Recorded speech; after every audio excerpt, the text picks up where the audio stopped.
Senator Fred Thompson has spent much of his life in Washington, both as a lawyer and later as a senator from the great state of Tennessee.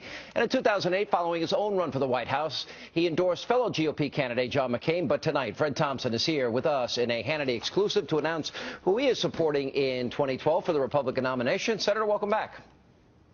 Thank you, Sean. Good to be back with you. All right. I read your statement, and most people haven't seen it, so I think it's really important that I let you lay it out, because you go into some really, really specific details why this race is so important, what is at stake here, and then who you decide to endorse. Explain. Yeah, Sean, for me, the way I view the strength of these candidates had to do with the way I view the status and the direction of our government. I think we're in deep trouble. I think that we probably are in greater trouble than most people do. Even these numbers that are coming out of Washington that look so bleak are understated. They're based on faulty projections of growth and things of that nature.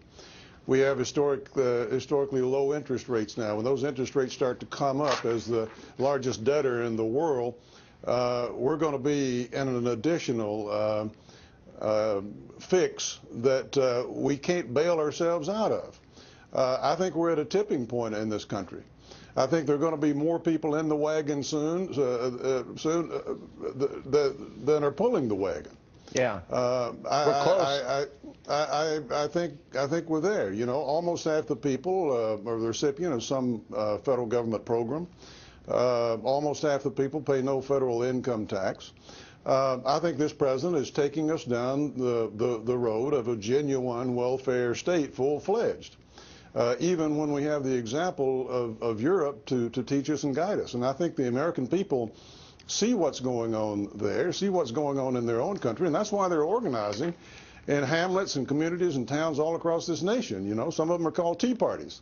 Yeah. And that's my view, and I have come to the growing realization, for me anyway, that Newt Gingrich is the guy who can articulate what America is all about, American exceptionalism, can make the case, not just read the talking points or do it off a teleprompter, can make the case for free markets and our basic case that lower taxes can be good for everybody and bring about growth that's good for everybody. And he's not afraid, and he's tough, and he's experienced. I don't think anymore that it's an advantage to be able to say, I know nothing about the operation of the federal government.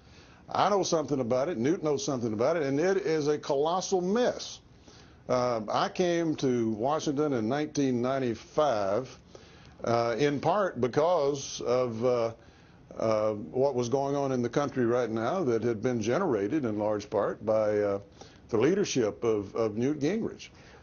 He conceived and carried out really a revolution in American politics at that time, and we were able, as he's pointed out, to balance the budget for about 4 years in a row, and pass welfare reform and begin to rebuild a depleted military and things. So these things can be done, but we can't be apologetic about it, and we can't be tentative about it. We can't look like that we're surprised, you know, if we get off our talking points. And we've got to stand up to the establishment on both sides of the aisle and to the news media and carry this thing through. These times are different in America, Sean. The old rules don't apply anymore. People are concerned. People are frightened. People see their country going in a direction that's different from the first principles that made us the envy of the world. And that's why you're seeing people react the way they did in South Carolina.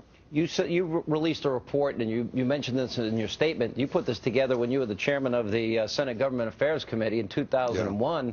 It was government on the brink. You say it's far worse now than it was then. You see the debt. You see the deficits.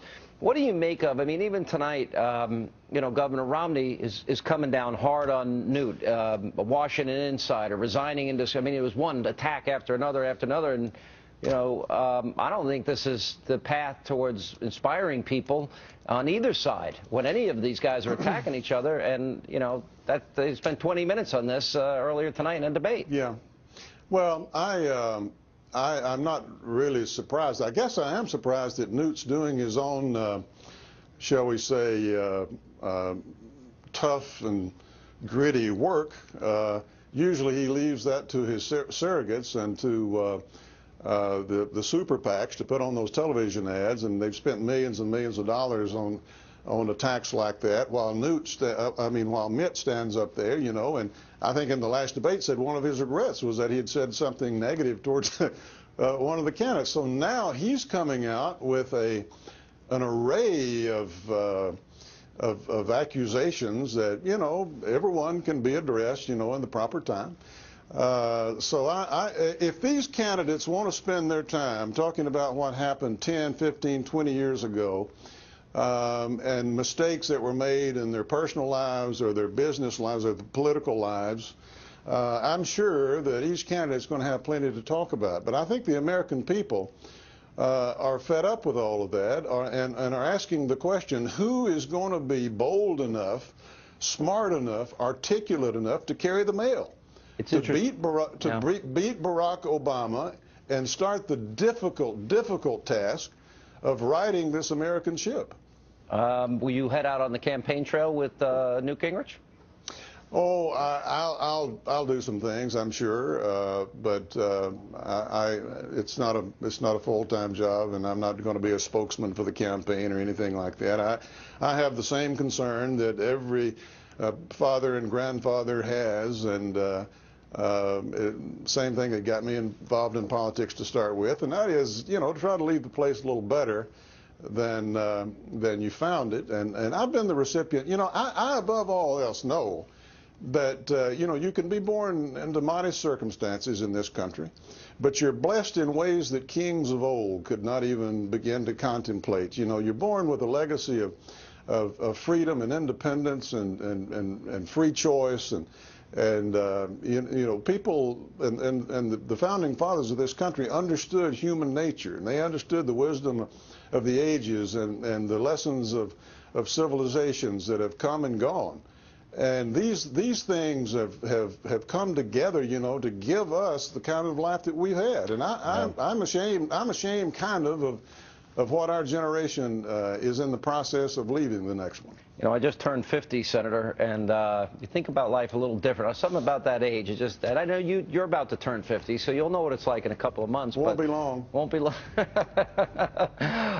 Senator, it's always good to see you. Thank you so much for being with us, and I think this is worth reading. Is it on your website? I don't know if it's on my website or not. I'm sure it'll be on somebody's. I'll put it on mine, Hannity.com.